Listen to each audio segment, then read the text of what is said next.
Hola, bienvenidos al iPhone Mars. En este episodio vamos a hablar de CSS, vamos a hablar de tecnologías frontend, con dos expertos en la materia. Primero con Marina Isa, que fue desarrolladora de Marsbase hace unos años y ahora está trabajando para Apple, después de haber pasado por algunas empresas también en Finlandia. Estuvo trabajando en Microsoft, ha trabajado en Holaluz aquí en Barcelona y ahora se encuentra trabajando en la empresa de Cupertino. Y por otro lado tenemos a Javier Artero, que es nuestro experto en UX UI dentro de la empresa, un gran desarrollador frontend con dotes muy didácticas, que se encarga de hacer también muchas formaciones a nivel interno y hoy en este episodio va a compartiros gran parte de su conocimiento. Tenemos un debate a dos bandas, bueno, a tres, porque también estará mi socio Jordi Vendrell como colaborador, como co-host de este episodio, aportando también su visión de frontend, ya que él también ha sido desarrollador frontend y es quien se encarga de la parte frontend en los proyectos que hacemos en Marsbase. Y es el primer desarrollador frontend que tuvimos cuando creamos la empresa. Y vamos a hablar de varios aspectos de esta tecnología. Vamos a hablar de frontend, de buenas prácticas, de malas prácticas. Vamos a hablar de las diferencias entre empresa pequeña y empresa grande, diferencia entre trabajar en producto y en servicios.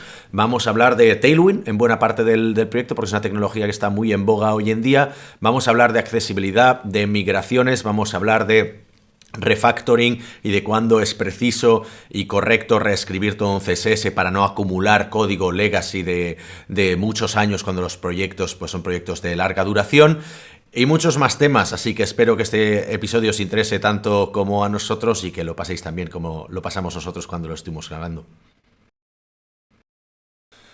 Buenas, bienvenidos a Life on Mars, ¿cómo estáis? Marina, Javi, Jordi. Buenas.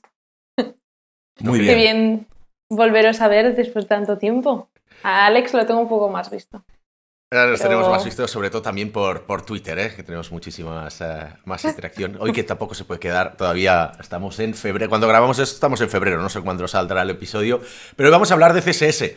Llevamos experimentando un poco los nuevos capítulos de 2021 sobre temas más técnicos, temas más de hablar como nosotros, traer más invitados, no solo el formato de entrevista que nos caracterizó un poco desde 2020, desde que lanzamos en junio.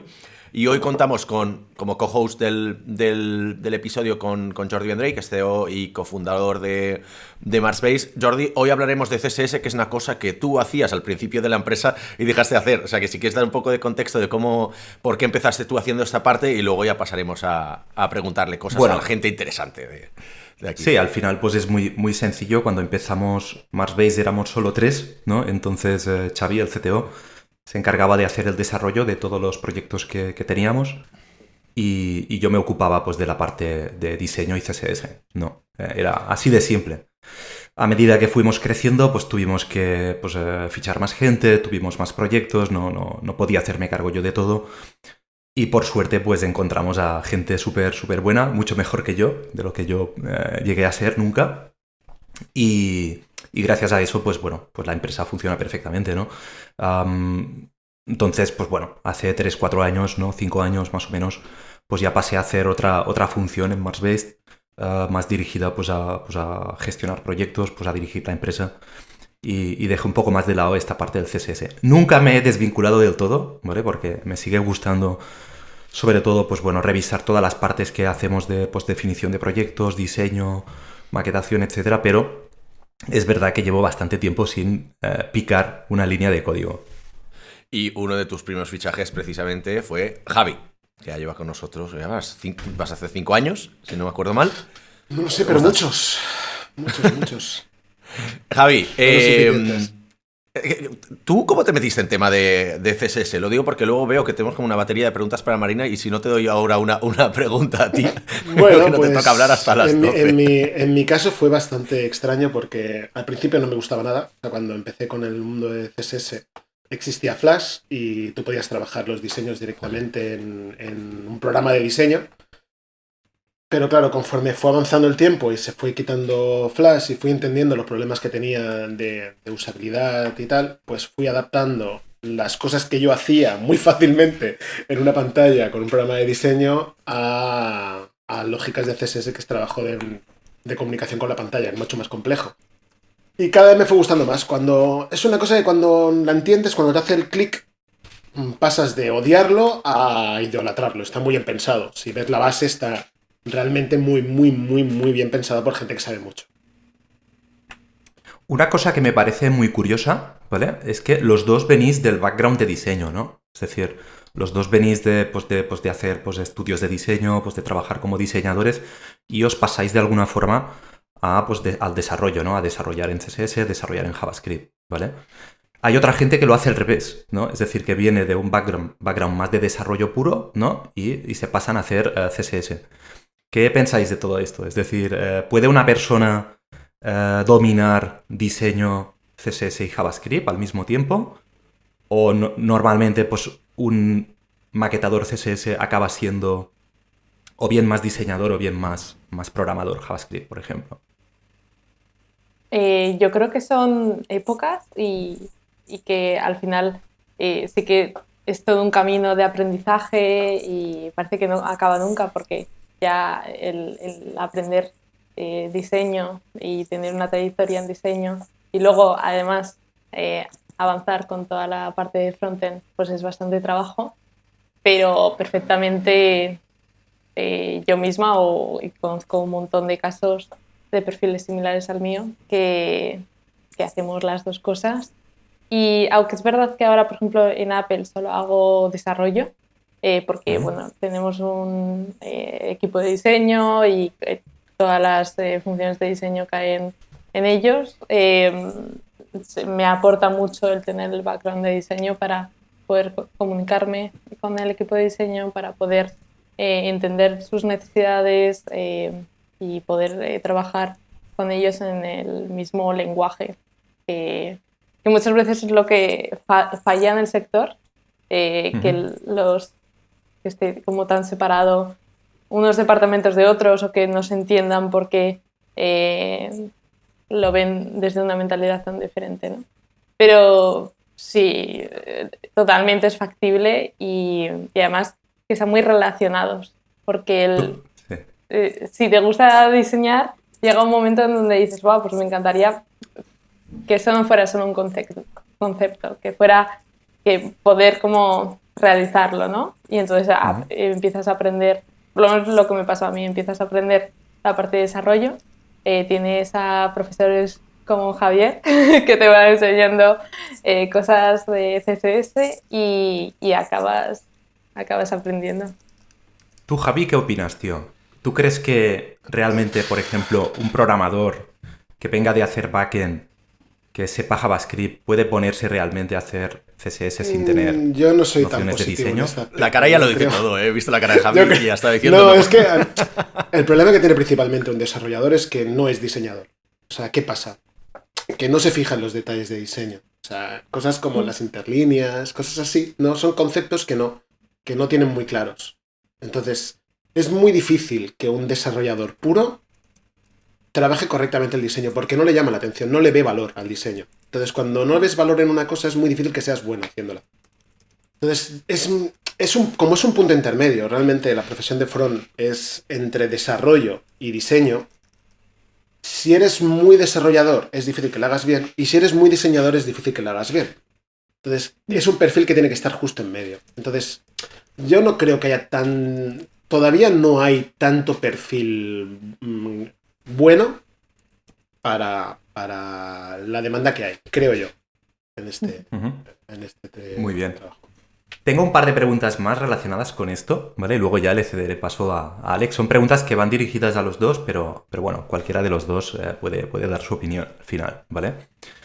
La primera es, yo ya sabéis que llevo muchos años casi sin tocar CSS, ¿no?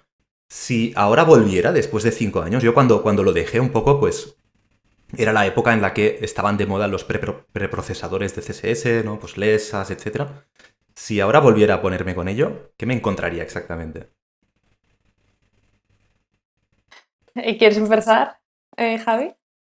Bueno, sí, si quieres empiezo. Bueno, te vas a encontrar un pupurri de soluciones. Como lo que comentaba antes, como los desarrolladores se están poniendo a hacer front, están intentando buscar y quitarle lógicas al diseño, metiéndolo a través de utilidades, trabajando de otras formas, trabajando más base a JavaScript, en vez de trabajar con procesadores propios o trabajan con PostCSS, que lo que hace es convertir lo que tú haces de CSS mediante JavaScript.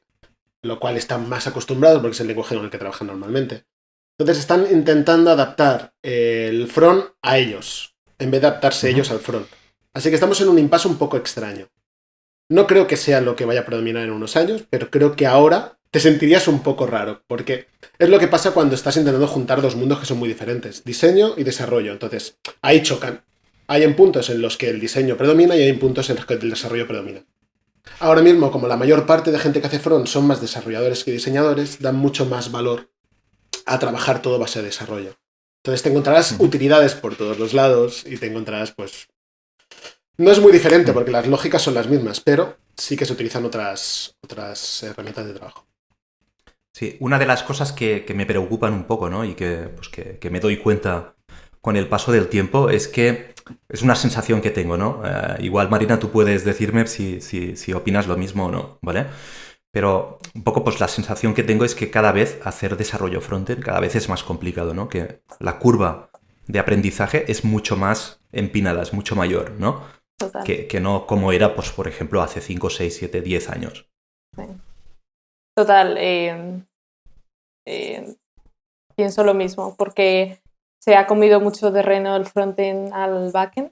Hay muchas lógicas que antes pues simplemente se hacían en el servidor, en el backend, y el frontend solo estaba ahí para leer esos datos que ya se habían transformado, y ahora pues estamos moviendo todas esas lógicas de negocio a aplicaciones hechas en el frontend que, bueno, que muchas veces no tendrían por qué estar esas lógicas en el frontend, pero se trasladan, pues porque ya que se pueden hacer en el frontend, porque no las haces allí, ¿no? Y nos quitas trabajo en el backend. Pero bueno, especifica, ¿cuáles? Porque ahora lo has dejado caer y creo que es una cosa importante.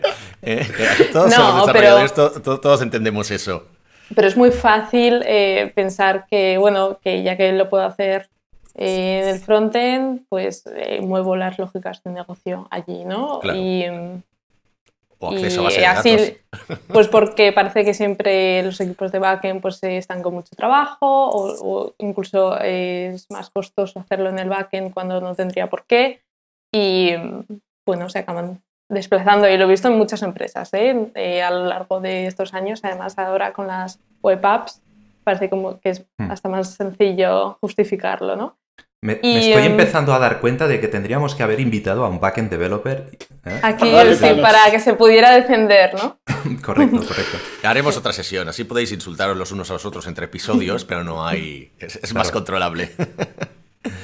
Marina, ¿qué diferencias...? Ay, perdona, que no habías acabado. Dime. Bueno, pues eso, que al final es mucho más complejo porque se ha trasladado gran parte del backend al front, y también pues, se ha hecho mucho más complejo pues, a través de las web apps. Incluso es que ahora prácticamente puedes hacerlo todo en el frontend, hasta puedes hacer aplicaciones Progressive Web Applications que luego las tengas en los marketplaces y puedan sustituir a aplicaciones nativas, ¿no?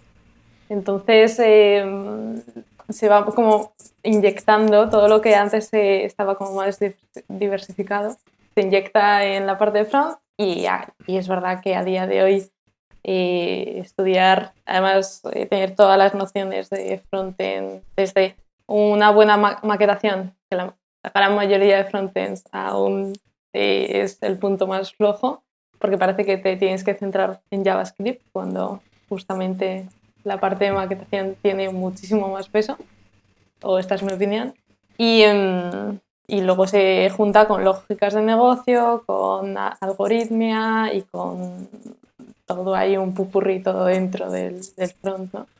Por eso yo creo que sí que es bastante más complejo. ¿Cómo consigues estar al día de todo esto, Marina? Porque tú trabajaste en Finlandia, has trabajado aquí, ahora trabajas para Apple, has pasado por empresa grande, por empresa pequeña, por servicios, por producto.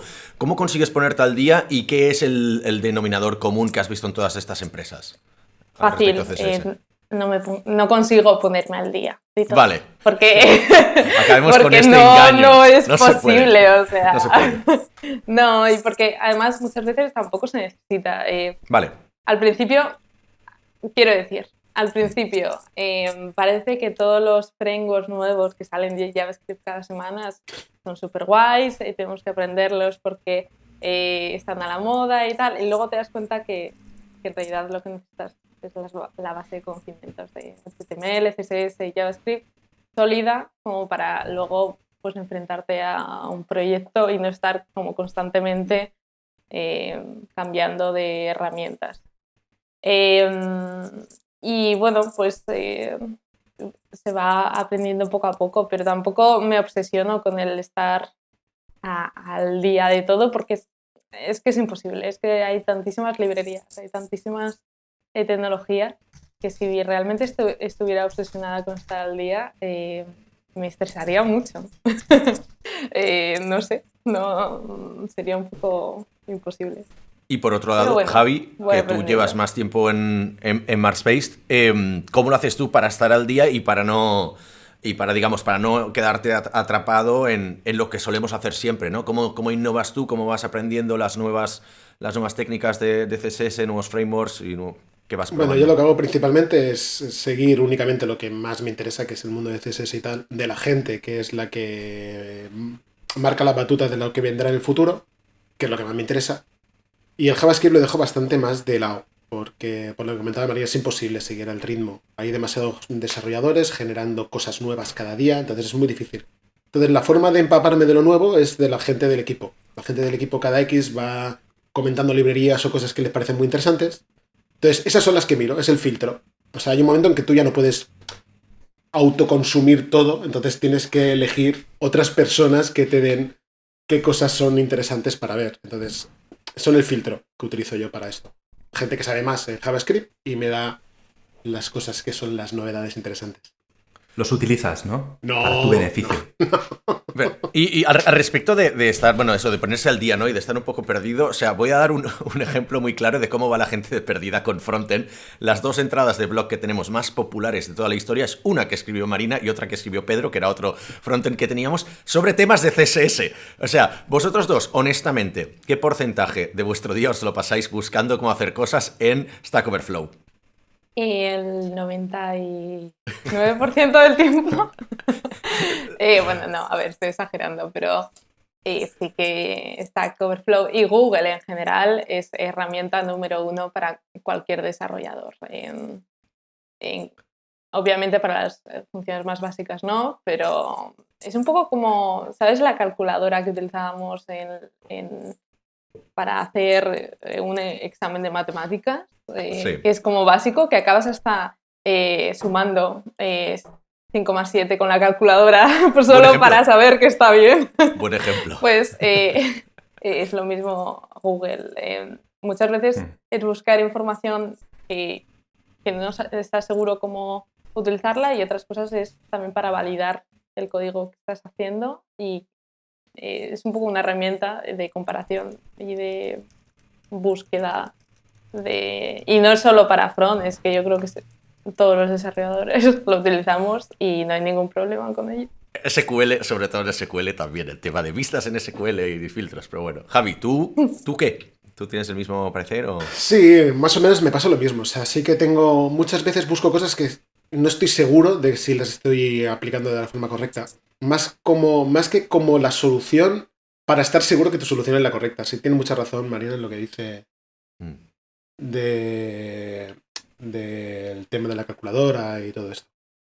Así que sí, más o menos es una herramienta más a más del día. Vale. Y además, no quiere decir que por buscar cosas en Google seas peor programador. Es que todos programamos así. Nadie se pone ahí sin internet a programar porque me sé todo y la sintaxis y tal. Hay muchísimas sintaxis que utilizo en mi día a día que si me pusiera yo a escribirla sin mirarla, pero igual la escribiría mal. Vale. Una cosa que ahora, a colación de lo que habías sacado tú, Marina, de decir, bueno, es que en Apple tenemos un equipo de diseño, está separado. Claro, una de las principales diferencias entre empresa grande y empresa más pequeña es que probablemente en la empresa pequeña te toque a ti diseñarlo y a ti implementarlo, ¿no? Que es como probablemente lo que hiciste cuando estabas con nosotros aquí, que harías proyectos de diseño y luego pues te toca implementarlo a ti. Lo cual puede ser una ventaja, ¿no? Porque dices, vale, yo ya lo diseño porque sé de esta manera, porque sé que va a ser más fácil de implementarlo, porque tienes estas dos visiones, ¿no? Pero ahora, ¿cómo ves las diferencias entre las dos situaciones que te has encontrado y con cuál te sientes más cómoda tú? Casi que me siento más cómoda cuando yo estaba involucrada en ambas partes. Ahora, con Apple, bueno, pues estoy en la parte de frontend, pero sí que cuando me comunico con los diseñadores, siento que que les faltan muchas nociones de cómo funciona la plataforma web. Pero sobre todo son diseñadores que han estado trabajando en plataformas de Apple, por ejemplo Swift, con lenguajes y plataformas totalmente diferentes a cómo funciona la web, y que en los requerimientos pues esperan que la plataforma web sea exactamente igual a iOS o Mac OS, y no lo es totalmente diferente. Y además la forma de interacción son plataformas diferentes. Entonces, la verdad que hay veces que pienso, jolín, si tuviera como diseñador o me estuviera comunicando con una persona que tuviera un perfil más parecido con el mío, que conozco ambos, tanto diseño como desarrollo, sabría que esos diseños van a tener un coste mucho más elevado en el desarrollo, que las interacciones no son como son en el resto de plataformas de Apple, y sería bastante mejor la comunicación. Pero bueno, de ahí es lo que hay. Mejor esto que morirse. Javi, y muy relacionado con esto, una cosa que nos encontramos mucho nosotros, ¿vale? Porque a nosotros al final el rol de diseño, pues depende de qué diseño los hacemos nosotros, si son cosas como más sota caballo rey, si son más SaaS, si son aplicaciones más normales como todas las que solemos hacer, salvo cuando hay proyectos que requieren un diseño mucho más rompedor, mucho más disruptivo. En ese caso, pues sí que lo externalizamos y contamos con excelentes profesionales, ¿no? Pero desde tu punto de vista, muchas veces nos llegan proyectos en los que el cliente nos da el diseño y dice, no, tengo un diseñador fantástico que ha hecho esto. Ese diseñador es evidentemente fantástico, tiene cero nociones de web y de implementación de todo eso. Entonces, cuando te llega eso, ¿tú qué es lo primero que piensas?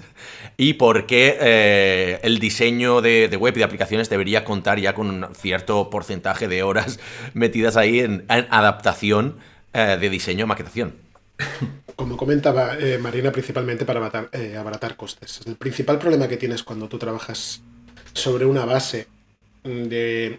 Un diseño puede ser muy bonito a la vista, pero el buen diseño está pensado para dónde se va a utilizar. Entonces, no todos los diseñadores que son buenos diseñando, haciendo cosas aparentemente bonitas, son buenos diseñadores en verdad. Porque lo primero que tienes que hacer cuando eres un buen diseñador es saber para dónde se va a utilizar y cómo se va a utilizar tu diseño. Entonces, el gran problema que tienes en estos casos, pues lo intentas valorar. Pero sí, normalmente cuando una cosa se sale del guión, intentan innovar mucho. O sea, tú puedes innovar, pero para poder innovar en algo, tienes que saber con qué se va a montar y cómo se va a montar. El problema que tienen muchos diseñadores es que intentan innovar sin tener esas bases claras. Entonces, eso siempre va a ser más caro para el desarrollador. O sea, para el desarrollador, para el empresario. O sea, contratar un diseño y un desarrollo separados sin que haya comunicación siempre va a subir los costes. Siempre. Porque es más difícil de implementar, el diseñador no va a estar de acuerdo con las soluciones que se van a tener que hacer de parte de front, etc. Va a ser más complicado. Volviendo un poco pues, a este tema del diseño, quería preguntarle a Marina si considera que en cuanto a diseño está todo inventado ya, es decir, o hacia dónde vamos exactamente. ¿Te refieres al tipo de interfaz? O sea, a nivel de diseño, sí, a nivel de diseño de interfaces, ¿está todo inventado ya o sigue habiendo mucha innovación en este campo? Sigue habiendo mucha innovación, pero a la vez veo que se estanca todo mucho, que cada vez las webs son más parecidas, cada vez parece que han hecho un copy-paste de la mayoría de las webs. Y es un poco esa pena que veo que al principio cuando empezaba, es como todo, también el diseño de los móviles, ahora parece que cualquier móvil tiene a nivel de hardware el mismo diseño, ¿no? Y hace unos años era como mucho más innovador, no había como un estándar. Ahora en la web por lo menos vemos diseños que son muy parecidos entre sí y que se está innovando poco. No sé cómo va a avanzar. Quizás va a haber algún movimiento rompedor que va a cambiar esto, pero también la forma en la que se está desarrollando con sistemas de diseño tendemos a que esto se continúe, que estos sistemas de diseño hagan que la innovación pues, se vaya perdiendo, que también tiene su lado positivo, tiene mucha más coherencia, una web con un buen sistema de diseño, pero tendemos a caer en ya ideas que tenemos muy presentes y al final la web pues sigue siendo muy parecida. Muy bien. Sí. Sí. Volviendo también otra vez a la parte más relacionada con el código, ¿vale? Y este pues debate que tenemos a veces entre pues más JavaScript, más maquetación, más CSS, ¿vale? Una pregunta que quería hacerle a Javi porque me la transmite también parte del equipo, ¿vale? Es una pregunta que viene un poco pues a través de desarrolladores de Marsbase que se dedican más pues, a la parte JavaScript, React, Angular, etcétera, ¿vale? Bueno, seguramente conocéis Tailwind, CSS. Es un framework de CSS que, bueno, está muy enfocado a que puedas maquetar una página utilizando utilidades, ¿no? Utilizando clases, prácticamente sin tener que escribir una línea de CSS, ¿no? Todo lo pones directamente en el código HTML con clases para establecerlo todo, ¿no? De forma que lo que decimos, ¿no? Lo que serían los estilos quedan totalmente ligados, ¿no? Al marcado, ¿no? Al marcado HTML. Tú, Javi, ¿qué piensas de esto? ¿Cómo lo ves? ¿Crees que es correcto? ¿Crees que no es correcto? ¿Crees que es una salvajada? Tengo muchos puntos de vista confrontados aquí. A ver, por un lado pienso que está bien para aprender. O sea, es un buen sistema para esbozar. Para esbozar cómo tienen que funcionar las cosas. En una pantalla está bien pensado. La ventaja que tiene Tailwind también viene con lo que comentaba Marina. La falta de innovación que tenemos actualmente en las webs pasa porque la mayor parte de la gente trabaja siempre con los mismos frameworks. Entonces, la apariencia que tú hagas de un componente y otro, si utilizas el mismo framework, va a ser muy parecido. Eso por un lado. Luego, el problema que tienen normalmente el diseño a la hora de hacer innovación es que los sistemas de diseño son muy caros de hacer. Entonces, tirar por un framework siempre es más barato, porque no tienes que pensar en todas estas cosas cuando tienes que montar el diseño. Entonces, Tailwind está ahí. O sea, la ventaja que tiene es que tienes un sistema de diseño bastante sólido, porque la gente está muy acostumbrada a ver esos diseños en pantalla, pero tiene un problema de base. O sea, el problema de base principalmente que tiene es que no está pensado para CSS, está pensado para JavaScript. Está pensado para trabajar con una lógica donde el marcado siempre va a ser el mismo. Y en mi experiencia que tengo después de muchísimos años en esto, nunca te va a pasar eso. O sea, un mismo componente se va a poder utilizar en muchos sitios diferentes, va a tener que adaptarse a circunstancias, al tiempo. Entonces son proyectos que para salir rápido están muy bien. Te permiten bajar tiempo y costes en la parte del front, en la maqueta, pero que a la larga esos costes, cuando tengas que mantener los sitios o tengas que extenderlo, va a ser mayor. Y va a ser menos diferenciador de otros sitios, porque va a ser más difícil que innoves. Otra práctica bastante habitual hoy en día es escribir el CSS en JavaScript, ¿no? Y encapsularlo dentro de componentes, ¿correcto? ¿Cómo lo ves esto, Javi? ¿Qué ventajas le encuentras y qué inconvenientes? Pues lo de los web components y tal, lo veo... Es un futurible que podemos encontrarnos. Puede ser que sea lo que se acabe utilizando de base. Pero yo el problema que le veo de separar una pieza de diseño de todo el resto de piezas de diseño es que no puedes tener un lenguaje común.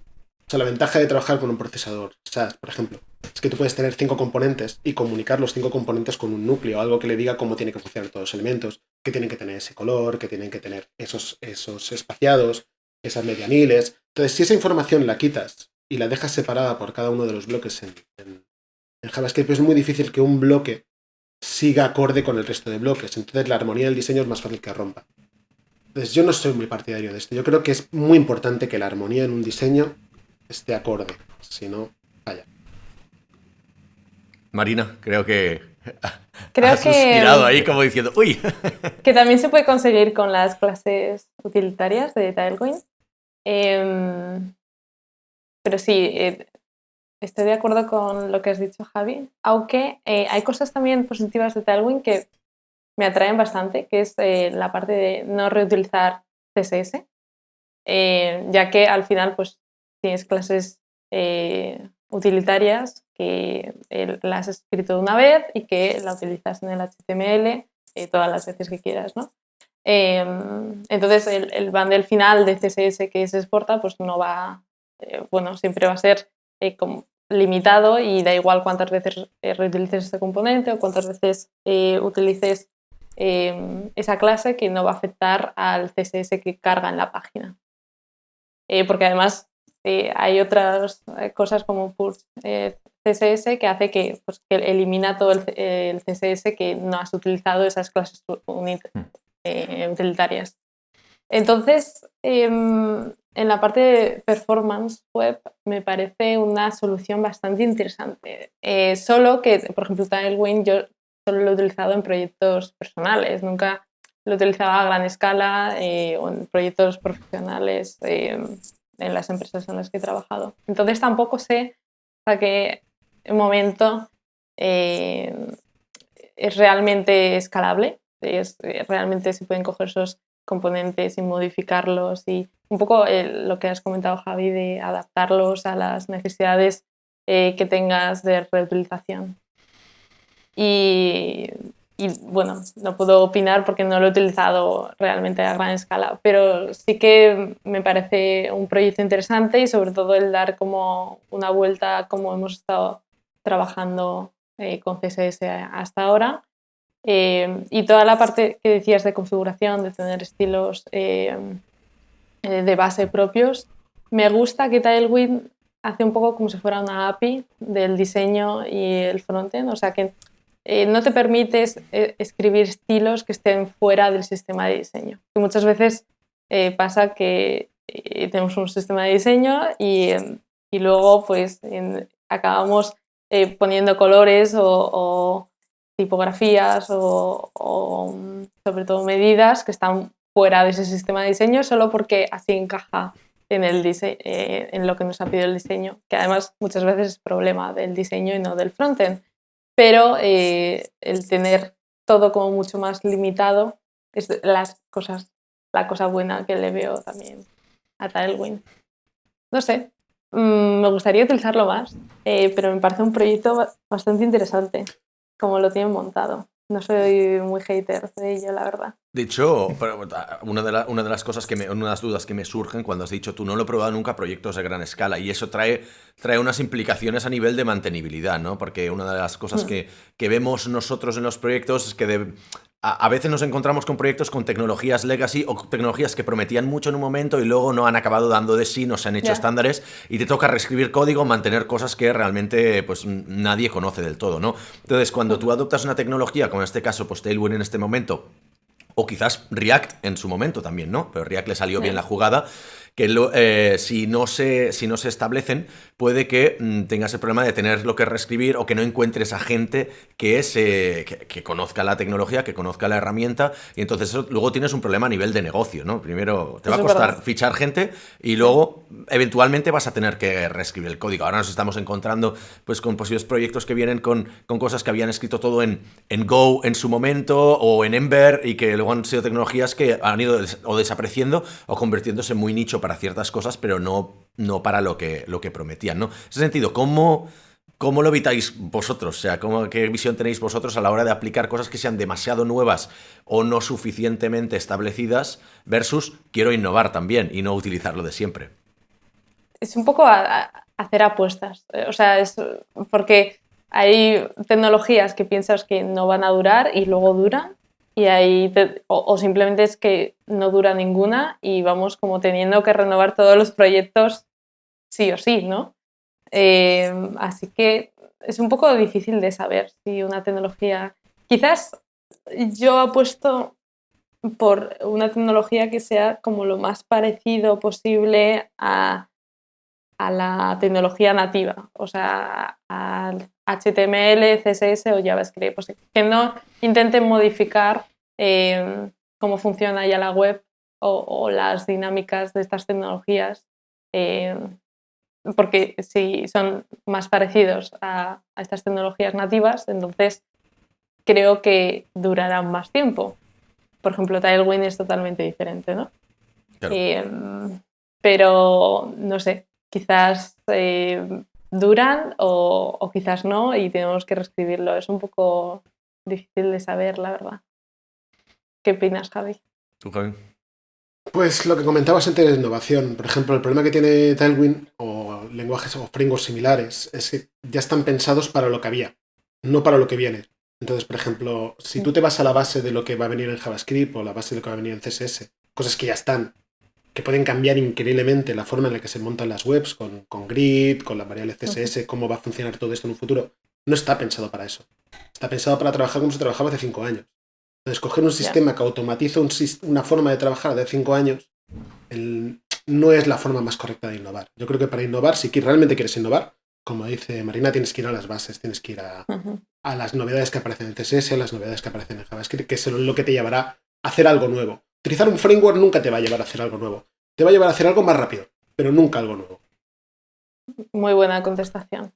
Y sobre todo Javi. porque las bases siempre continúan. Que es, Sí. si quieres tener algo que perdure en el tiempo, utiliza las materias primas que sabes que seguro van a continuar allí. Es una muy buena reflexión. Tú, Javi, que estás al día de todo esto, ¿qué es lo que se viene en el CSS? ¿Cuál es el futuro inmediato? Pues lo que estaba comentando principalmente. Yo creo que el salto más gordo que vamos a tener en CSS lo vamos a tener ya. O sea, el problema que tenemos un poquito es culpa de estas cosas, de que el front normal viene a utilizar cosas rápidas para salir del paso. Pero creo que hay unas herramientas hoy en día para trabajar la disposición en pantalla de elementos con Grid, la posibilidad de trabajar sistemas de diseño que estén con una herencia sólida, con variables CSS. Y lo que va viniendo y lo que estoy viendo que van a probar relativamente en corto plazo en CSS, con la ventaja de que ahora los navegadores, los estándares son mucho más rápidos, creo que las web van a mejorar muchísimo. O sea, se aproximan ideas muy buenas, donde los elementos se adapten a los tamaños de los contenedores, cosas que eran muy difíciles de hacer y que se tenían que hacer con JavaScript. Cada vez es menos necesario. Así que, por lo menos en el punto del CSS, creo que se vienen tiempos chulos. Pero hace falta que alguien comience no a buscar frameworks, sino a buscar metodologías de trabajo que estén acorde con la tecnología. Y eso es lo que falta, yo creo, hoy en día.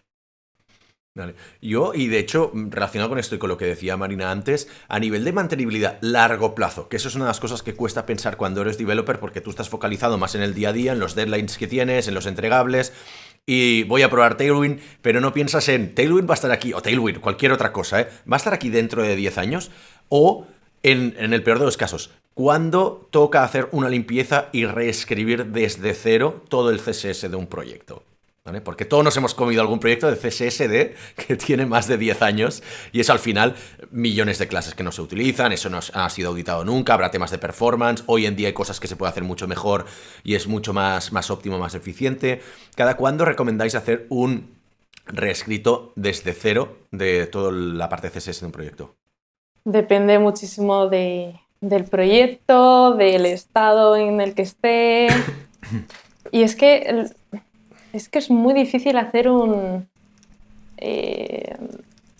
reescribir el CSS de un proyecto entero, sobre todo porque nunca se da prioridad a esto. Parece que se pueden hacer refactors en JavaScript y que van a ayudar a la experiencia del desarrollo en el proyecto, pero me he encontrado muy pocos sitios donde realmente le den valor a hacer un refactor completo al CSS de un proyecto, porque, pues sí, ya está bien como está. Y además, no... Bueno, además de que es muchísimo trabajo. O sea, es que la cantidad de trabajo que es reescribir un CSS es una barbaridad. Es tremendo. Y como no aporta un valor directo al usuario, ya que es un refactor, no va a cambiar el resultado final para el usuario.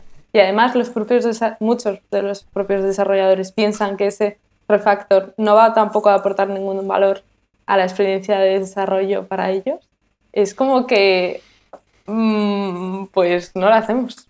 Y ahí hay CSS en muchos proyectos que es terrible y que ahí está y se van poniendo parches por encima y tal, porque nadie quiere meterse en el marrón de tener que reescribirlo.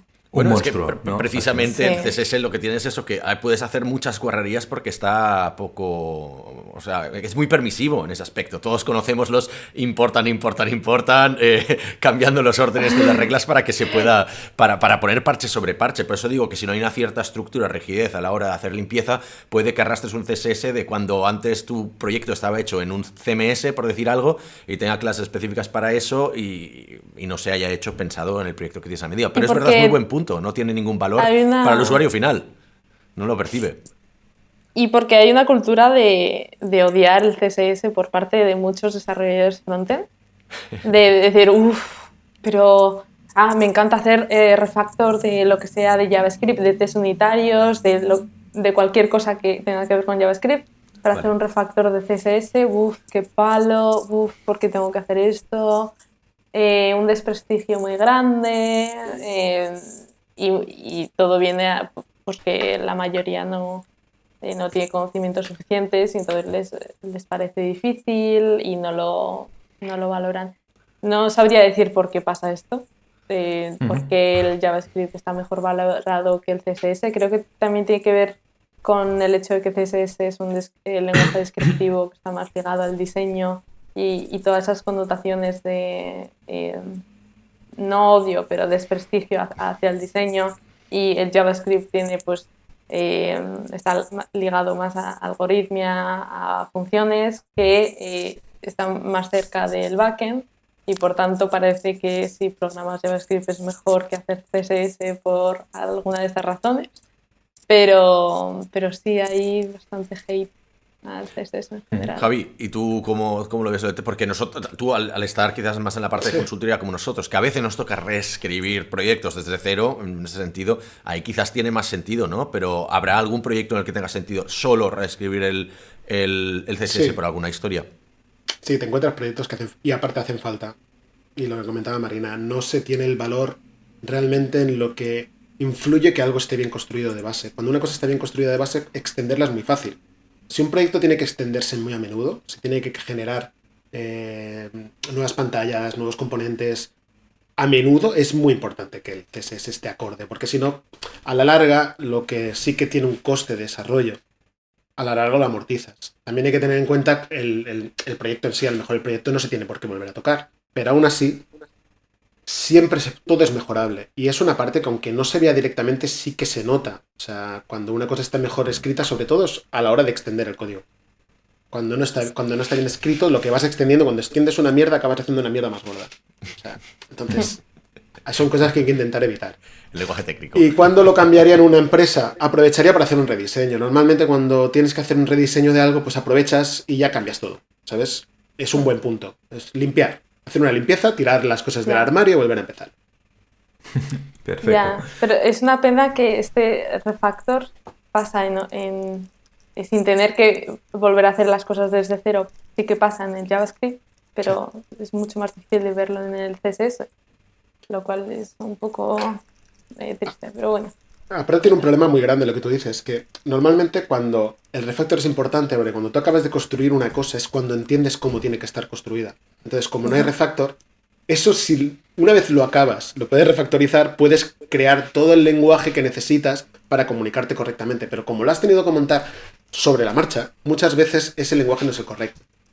Entonces, es una pena. Sí que en todos los proyectos yo creo que tendría que haber una fase final que sería hacer las cosas bien, refactorizar todo el proyecto, pero lamentablemente en los costes estas cosas no están añadidas. Pues me da pie a una pregunta que tenía yo por ahí, porque una de las cosas en las que me especialicé yo cuando desarrollaba era en temas de accesibilidad web, ¿no? Entonces ahí el CSS juega un muy buen punto, pero para una gran parte de la población tiene cero valor que tú hagas un código accesible, pero nos estamos olvidando ahí de la gente que requiere fundamentalmente todos estos los temas de accesibilidad web, ¿no? Entonces, en ese sentido, ¿vosotros qué experiencia tenéis con las buenas prácticas de accesibilidad? ¿En qué punto hay que empezar a tenerlas en cuenta en un proyecto? Y sobre todo, ¿cómo destacar la importancia para el resto del equipo que quizás no tenga esta visión de necesitamos que el código o la página web, la aplicación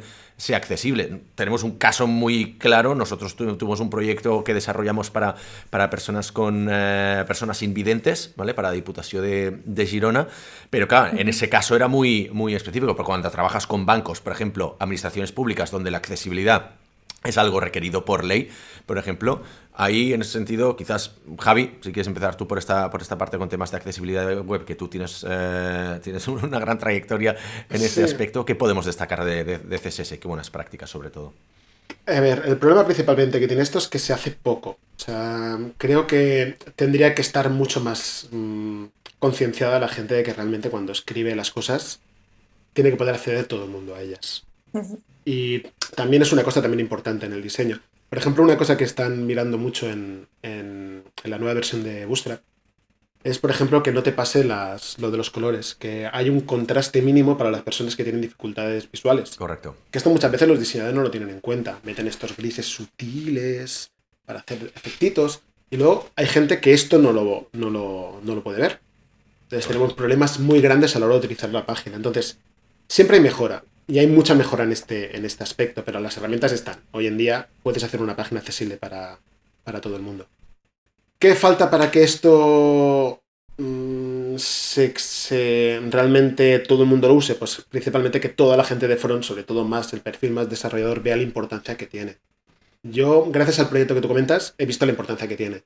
Y cada vez que trabajo, pues intento fijarme más en esto, intento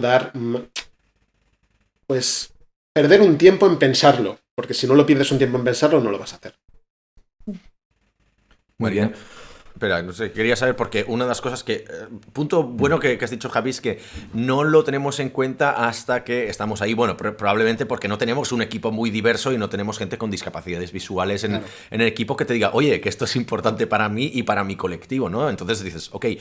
Y porque tampoco... Nosotros generalmente a nivel de... Pues, por ejemplo, ya que hablamos de tema de logos, tú ves el resultado final, pero no ves el proceso. Entonces yo estoy convencido que todos los logos del mundo, las principales marcas, todas han pasado un test de accesibilidad, ¿vale? Yo no me creo que el logo de L'Oréal o de Swarovski o de lo que fuera no tiene temas de accesibilidad en cuenta. Lo que pasa es que tú, como usuario final, percibes el logo, pero no ves el proceso. Por tanto, no te han instruido o no te han explicado este tipo de prácticas. Y de aquí la importancia de hacer mucho más visible los colectivos con menos representación en los proyectos web, en proyectos de tecnología, que es algo que realmente pues, está muy en boga y es muy necesario, ¿no? En ese sentido... Marina, que es muy vocal también en temas más de representatividad, de inclusividad en redes sociales, pues quizás, ¿cómo lo ves tú? Sobre todo desde la perspectiva de una empresa tan grande como Apple, ¿no? Y cómo lo tenéis en cuenta. Bueno, Apple tiene mucho hincapié en la accesibilidad, no solo en la accesibilidad web, sino en la accesibilidad en todos sus productos. De hecho, iPhone es el móvil que mejor accesibilidad y que si habláis con cualquier persona ciega, os va a decir que utiliza iPhone justo por los altos estándares de accesibilidad que tiene. Y en la web igual, por supuesto, siempre se puede mejorar porque el tema de accesibilidad creo que es algo que muchos desarrolladores estamos ahora aprendiendo o llevamos muy poco tiempo aprendiendo. Yo, en mi caso, un par de años solo. Y es que además es gracioso porque estamos hablando de CSS y accesibilidad, pero la gran parte de la accesibilidad web no viene en el CSS, sino en el HTML. Correcto. Y en cómo se escribe y cómo se estructura, qué tags se utilizan y todos los serial-labels y mil historias que si ya los desarrolladores frontend tienen problemas con escribir un CSS bueno, imagínate los problemas que tienen a la hora de escribir HTML, que aún está mucho más infravalorado, que parece que eso... No es un lenguaje de programación. No, y además pones ahí un div, un span, un no sé qué, y ya está eso, da igual. El que se parezca. No...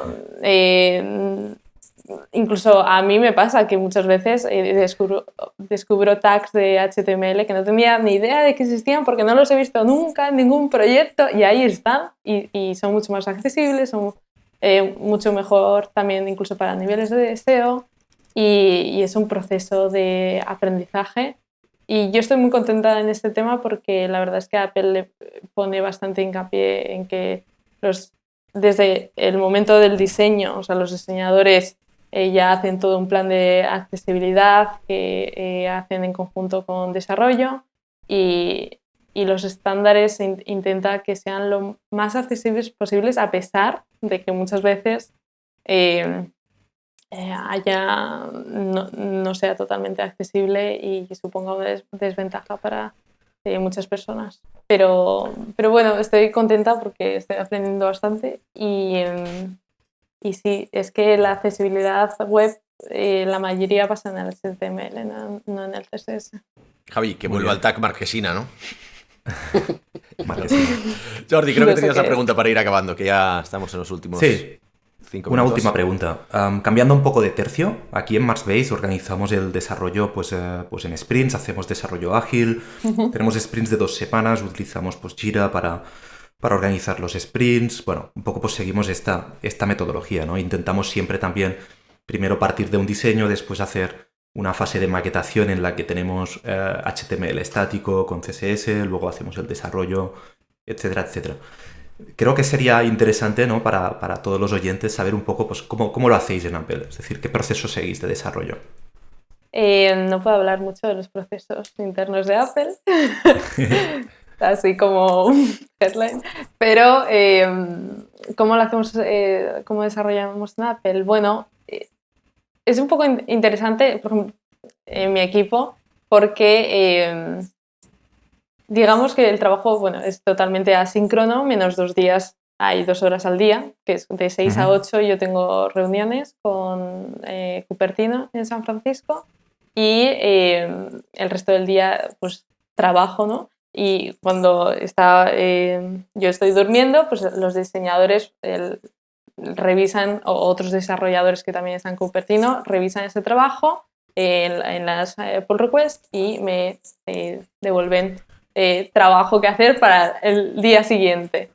Y a nivel no queremos generarte ningún problema, Marina. De procesos, no puedo hablar de ni qué software utiliza Apple, ni qué metodología. Muy, muy interesante lo que comentas del trabajo asíncrono, que, pues, bueno, que en Apple pues valoren este tipo de metodología, este tipo de forma de trabajar, ¿no? Porque, bueno, ya sabes que aquí en Marsbase pues también cada vez más, ¿no? Intentamos también fomentar el trabajo asíncrono. Al final todos trabajamos más o menos desde un time zone parecido en Marsbase, ya lo sabes, pero sí que estos últimos tiempos nos hemos dado cuenta de que quizá estábamos trabajando de forma demasiado síncrona, ¿no? Es decir, que tenemos que, incluso estando en el mismo time zone, estando todos más o menos cerca, ¿vale? Nos hemos dado cuenta de que pues, es beneficioso pasar a un modelo más asíncrono en el que pues, las cosas pues, se pueden discutir con más tiempo, pues se pueden revisar más poco a poco. La gente no tiene que estar pendiente todo el rato, ¿no? De lo que se está diciendo en un chat, por ejemplo. O sea que me parece muy, muy interesante pues, saber que en Apple seguís una metodología parecida en este aspecto. Es que tampoco hay otra alternativa, porque claro, a las 6 de la tarde de España son las 9 de la mañana de San Francisco. Entonces, si yo quiero, o las personas que trabajan conmigo, que estamos en Europa, trabajamos con el equipo en Cupertino, tenemos que hacer esto. Y bueno, y a mí me gusta bastante porque la verdad es que hay flujo de trabajo constante, porque claro, mientras unos están durmiendo, otros están revisando código o programando y luego los otros se incorporan en otro horario y simplemente pues espera que haya esas 2 horas de 6 de la tarde a 8 de la tarde en España, que son las 9 a 11 de la mañana en San Francisco, en donde podamos estar todos pues, para hacer las reuniones que sean necesarias o para discutir lo que sea. Pero el resto del tiempo es tú envías un email o lo que sea. Es que tampoco puedo hablar de herramientas y ya esperas a que se conteste. No esperas una respuesta inmediata porque sabes que esas personas es que no van a estar trabajando en ese momento. Y no creo que sea ningún problema, la verdad. A mí me está gustando mucho que el flujo de trabajo sea así. Venga, pues oye, podemos ir cerrando con la pregunta ya habitual que hacemos a todos nuestros invitados. Esta vez, Jordi, no te va a tocar pillar, cacho, pero sí para Javi y para Marina, ¿vale? Aquí siempre acabamos los episodios preguntando a ver. una gran cagada tecnológica en este aspecto. ¿Qué gran cagada podéis compartir a nivel de CSS? Vuestra mayor cagada tiene que ser vuestra, atribuible a vosotros y que haya supuesto, bueno, generalmente lo digamos a business, pérdidas, pero bueno, millonarias. Gran cagada que digas, hostia, yo de esta me responsabilizo y quiero contarla, esta es buena. Es que de CSS.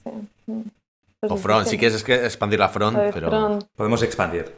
A ver, tenemos gente que se ha cargado bases de datos de producción en empresas multimillonarias, no vais a superar eso. O gente que le ha prendido fuego accidentalmente a las oficinas, o sea, eso no lo vais a superar, así que tranquilos. ¿Quién quiere empezar? Javi, veo que estás apuntando, igual estás apuntando una lista de Estoy todas las intentando cosas. encontrar ideas rápido, pero me ha venido a la mente una que tuvo una muy buena cagada para una gran empresa de donuts que les monté la página, y cuando fui a verla, la página, a la empresa de la agencia de publicidad que me había contratado para hacerlo esto hace muchos años, no se podía ver. Y dije, ¿por qué no se puede ver? Me costó estar allí 6 horas metido para encontrar que Internet Explorer bloqueaba por el nombre que ponía banner al puñetero archivo, no se podía visualizar el documento. Me pasé 6 horas allí con el sudor diciendo, pero si está hecho, ¿por qué no lo puedo ver? Hasta que al final aquello era por el puñetero Internet Explorer y porque tenía banner en el nombre. Fue muy divertido, sí. Después, O sea, pero en aquel momento fue ¿Cómo bastante encuentras jodido. eso? Bueno, o sea, Sí, claro. Ahí estuvo el problema. hostia, bueno, esa es buena realmente. Marina, ¿se te ha ocurrido alguna? ¿Sí? Es que estoy pensando, pero no se me viene nada a la cabeza así. O de diseño. Guay, Pues se va a aplicar alguna cosa de diseño que Cagadas, digas. cagadas. Aquí en Marsbase no tuvo ninguna. Esto puedo dar fe, ¿vale? Todo lo hizo perfecto. Puede que Pena, no haya tenido haber ninguna estado tampoco fuera de se Marsbase. podría contar. Es Así, joven, Marina es joven. algo Igual, interesante. igual aún no ha ocurrido. Ay, qué rabia. Pues con cuidado, ese aún no. Le damos tiempo, Jordi, ¿quieres compartir tú una o no? Yo no tengo ninguna tampoco, ya hace muchos años ya que no. Ya, tampoco De me acuerdo CSS. de temas de CSS, porque es verdad que es una cosa que toqué bastante poco solo por temas Puede de ser más en temas de general, accesibilidad. Marina. Sí. Puede ser más en general. Cagadas. A mí me hizo mucha gracia cuando en Marsbase me pasé 6 meses llamando a Oriol. Y nadie me dijo nada. O sea, es Hasta tema de que un convenciones día- en el naming, ¿sabes? Bueno, o sea, hay Hasta que gente, un día hay gente Oriol que... me dijo, no, es- es que no me llamo así. A ti te llamábamos Marisa igualmente. Exacto. Teníamos verdad. un cliente que te llamaba Marisa, todos los emails ponía Marisa, decirle a Marisa esto, decirle a Marisa lo otro, o sea, al final. Pero no sabéis la cantidad de gente que me llama a día de hoy Marisa. O sea, es como Marina, Isa, Marisa. O sea, te siguen llamando Marisa. Muchísimo. Sería Está bien saberlo. Es, Sería un buen es branding. algo interesante de un experimento sociológico que me llamen Marisa en vez de Marina, Isa. Si te cambiaras el nombre a Marisa, seguramente te empezarían a llamar Marina. O te iría mejor a nivel de SEO, yo creo que es porque es un nombre más corto, más fácil de recordar, entonces no sé si Claro. lo vas a considerar. Yo Bueno, lo pensaría. podemos dejarlo aquí. Pues venga, gracias a todos y nos vemos en el próximo episodio.